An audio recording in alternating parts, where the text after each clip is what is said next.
대한민국 공영방송의 역사가 중대 기로에 섰습니다.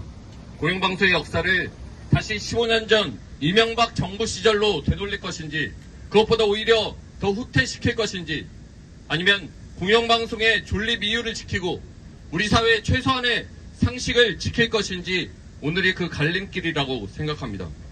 이렇게 생각해보고 저렇게 생각해봐도 이동관은 방통위원장의 자격이 없습니다. 공직자로서의 자격이 없습니다. 거짓말쟁이이기 때문입니다. 과거 방송자학의 전과를 고백하고 사죄하고 물러나야 할 사람이 여전히 자신은 문건 작성을 지시한 적도 본 적도 없다라는 뻔뻔한 거짓말을 반복하고 있습니다. 이동관 씨가 이명박 정부의 방송장악 배우였다는 증거는 차고도 넘칩니다. 다름 아니라 2017년 윤석열 지검장의 검찰팀 수사보고서가 그 증거입니다. 윤석열 검찰이 이명박 정권 방송장악 배우로 이동관 씨를 지목했습니다. 다른 누구도 아니고 당시 방송장악의 문건을 작성했던 복수의 국정원 직원들이 방송장악의 배우로 이동관을 지목했습니다. 이동관 씨는 윤석열 검찰 보고서에 답해야 합니다. 이동관의 선택은 둘 중 하나뿐입니다.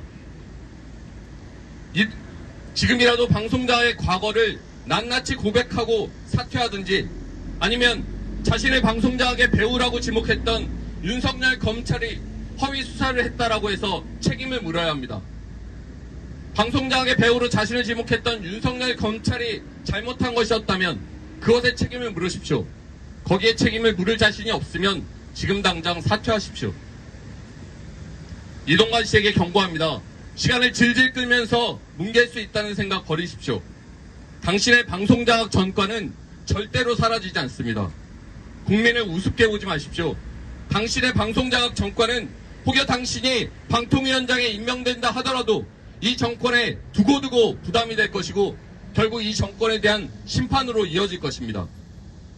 이동관 씨의 방송장악 전과는 한두 개의 의혹 수준이 아닙니다. 국정원 문건 이외에도 당시 이명박 청와대 홍보수석실 대변인실에서 작성했던 수많은 방송장악 문건들이 고구마 줄기처럼 끄집어 나오고 있습니다. 한 가지 사례를 들어 말씀드리겠습니다. 이동관 청와대 대변인 시절 MBC 100분 토론에서 일부 방송 실수가 있었습니다.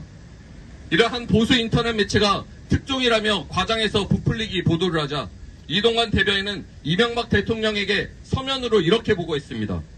미디어워치, 박문진, 방통심의, 시민단체 등과 공조, 사건을 여론화하고 향후 박문진의 MBC 경영진 교체 및 개혁의 지렛대로 삼고자 함.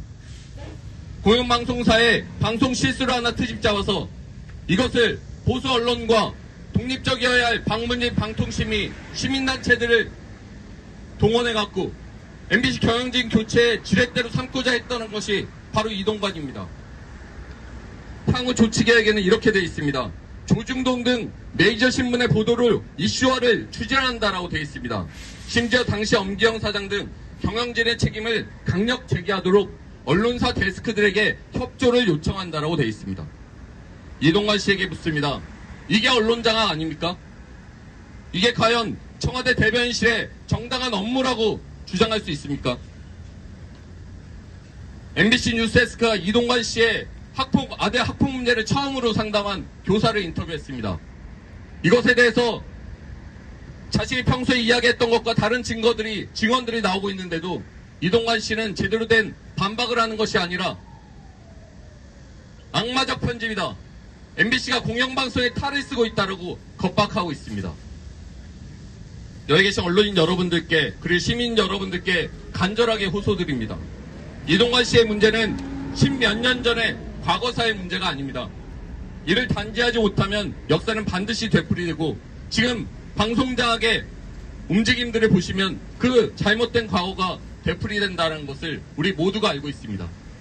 저희 MBC 내부 구성원들부터 공영방송 지키는 싸움에 최선두에 서서 싸우도록 하겠습니다. 언론인 여러분들과 국민 여러분들도 공영방송 장악 문제에 대해서 많은 관심 가져주시고 함께 응원해 주시길 바랍니다. 감사합니다.